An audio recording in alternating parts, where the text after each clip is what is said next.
मैं उस इलाके में जरूर जाऊंगी। फिर एक दिन शक्ति गांव के दूसरे इलाके में चुपके से जाती है।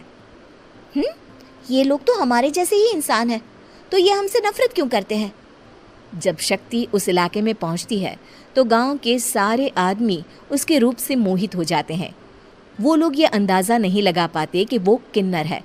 शक्ति की सुंदरता देखकर सारे गांव वाले उसकी तारीफ करने लगते हैं। तभी गांव का चक्कर लगाने गांव के जमींदार का बेटा हर्ष वहां पहुंचता है। हर्ष भी दिखने में बहुत सुंदर होता है। जब हर्ष ने शक्ति को देखा तो वो भी उससे मोहित हो गया, और जब शक्ति की नज़र हर्ष पर पड़ी तो वो हर्ष को देखकर मोहित हो गई। आपको पहले कभी इस गांव में देखा नहीं। इस गांव में आप नए हैं क्या? जी नहीं, वो मैं बस। तभी शक्ति बोलते बोलते रुक जाती है और मन में सोचने लगती है, अगर मैंने इनको बता दिया कि मैं दूसरे इलाके से आई हूँ तो वो समझ जाएंगे कि मैं किन्नर हूँ, इसलिए मुझे इनसे झूठ ही बोलना पड़ेगा। शक्ति हर्ष को कहती है, जी हाँ, मैं इस गांव में नई आई हूँ, यहाँ अकेली रहती हूँ। वैसे आप कौन है? आप भी इसी गांव में रहते हैं? जी हाँ, मैं इस गांव के जमींदार का बेटा हूँ। आपको किसी भी चीज की जरूरत पड़े तो आप मुझे बता देना, मुझे अच्छा लगेगा। ऐसे ही शक्ति और हर्ष एक दूसरे से रोज मिलने लगते। वो दोनों अपने प्यार का इजहार करने एक दूसरे से मिलने जाते हैं। तभी शक्ति का पीछा करते करते एक किन्नर वहां आ जाती है। शक्ति, मैं तुमसे बहुत प्यार करता हूँ। मैं तुमसे शादी करना चाहता हूँ। क्या तुम मुझसे शादी करोगी? हाँ हर्ष, मैं तुमसे शादी करूंगी, पर मैं तुमको अपने बारे में एक सच्चाई बताना चाहती हूँ जो मैंने तुमसे छुपा कर रखी है। तभी उनके बीच में ही वो किन्नर आ जाती है।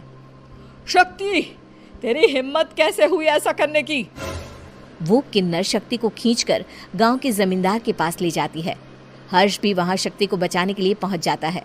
जमींदार शक्ति और हर्ष के प्यार के बारे में सुनकर गुस्से में आ जाता है और शक्ति को गांव के बाहर निकालने की सजा देता है। शक्ति ये बात सहन नहीं कर पाती और कुएं में कूदकर अपनी जान दे देती है।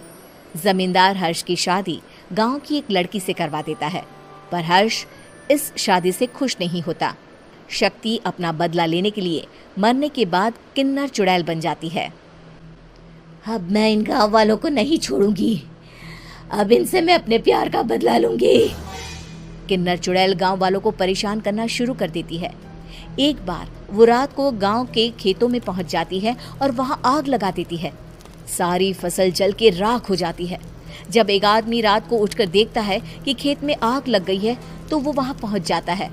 वो देखता है कि खेतों के बीचों बीच एक किन्नर चुड़ैल खड़ी है और वहां खड़े होकर ताली बजा रही है। गांव वाला किन्नर चुड़ैल को देखकर बेहोश हो जाता है। जब सुबह उस आदमी को होश आता है तो वो सीधा जमींदार के पास जाता है। अरे जमींदार साहब, अरे वो किन्नर चुड़ैल ने मेरी सारी फसल जला दी। अब मैं क्या करूंगा? क्या होगा मेरा? जमींदार चुड़ैल किन्नर का नाम सुनते ही सब कुछ समझ जाता है। अब वो बहुत डर जाता है। उसी रात को जब जमींदार डर के मारे अपने कमरे में सो नहीं पाता, तभी वहां अचानक से किन्नर चुड़ैल आ जाती है। किन्नर चुड़ैल जोर जोर से जमींदार के आगे खड़ी होकर हंसने लगती है और ताली बजाने लगती है। जमींदार उस डरावनी किन्नर चुड़ैल को देखकर बहुत डर जाता है। तूने मेरे साथ बहुत बुरा किया, अब मैं तुझे जान से मार दूंगी। नहीं नहीं नहीं नहीं नहीं, मुझे माफ कर दो, मुझे मत मारो।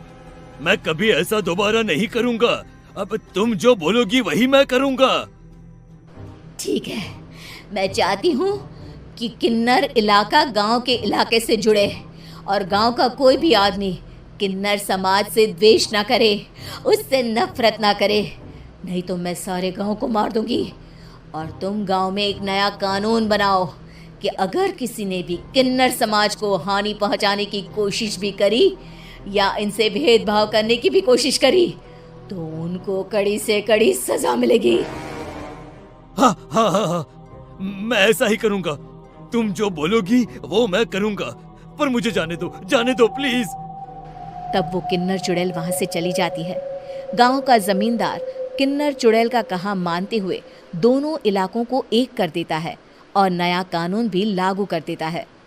तब से वहां किन्नर समाज और बाकी गांव वाले शांतिपूर्वक रहने लगते हैं।